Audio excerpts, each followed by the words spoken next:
The sun rays fell directly on his face when he opened his eyes. The pain had subsided. He had no sense of how much time had passed.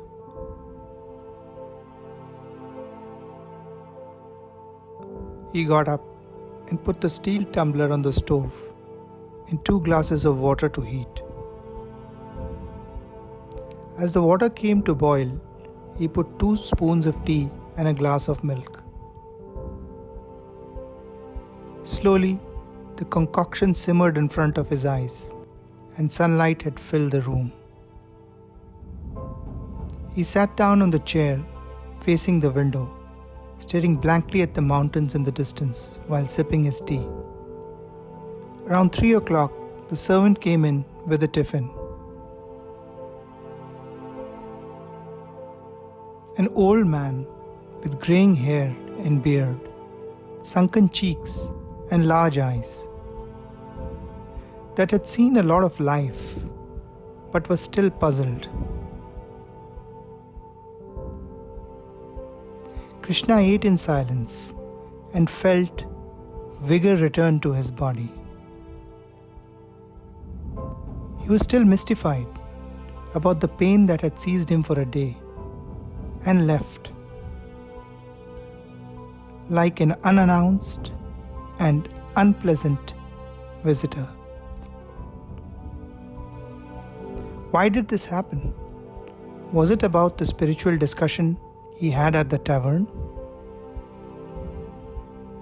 A thought lingered that he could no longer reveal spiritual insights as he drowned himself in drink and smoke. His body would suffer every time now. His inner condition had advanced. While washing the dishes, his mind wandered to the Christian monk, Brother Lawrence, who found God in humbly cleaning pots and pans. Remarkable that the simple act of cleaning with love and devotion could lead to enlightenment. Flicking the water off the plates, he left them to dry. The meal took him long, and after he came out of his shower, the room was filled with the orange of the setting sun. He wore his walking shoes and set out for the valley.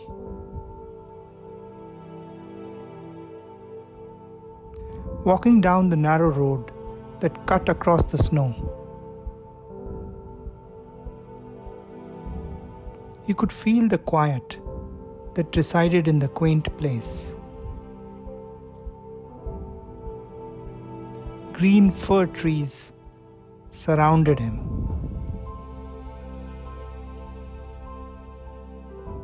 A stream moved along near the end of the road, its water crystal clear and gently rolling over rocks.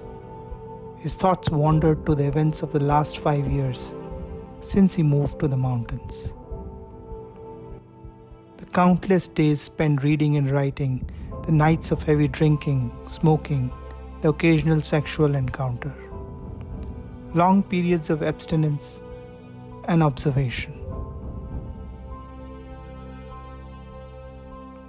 As his feet crunched the gravel underneath and the crisp air hit his face, he wondered in that moment. What did he actually know? What did he possess? What of his experience did he carry? He felt remarkably empty, void, as if all of life's accumulations had somehow been drained. All that remained was a soul on its journey, a gentle force.